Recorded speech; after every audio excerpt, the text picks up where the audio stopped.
I think one of the huge strengths of these large language models is that they're able to kind of crunch and churn through such like scads of unlabeled data.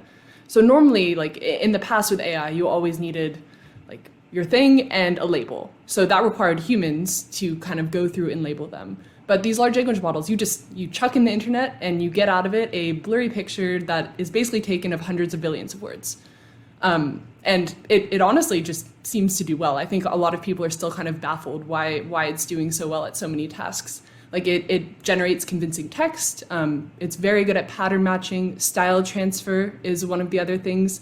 Like you ask it to like, oh, write a love letter in the style of a pirate from the 14th century that has an Irish accent but is from like the Bahamas. And then it's also pretty good at passing standardized tests. It seems like it passed the US medical licensing exam. It's passed some legal tests.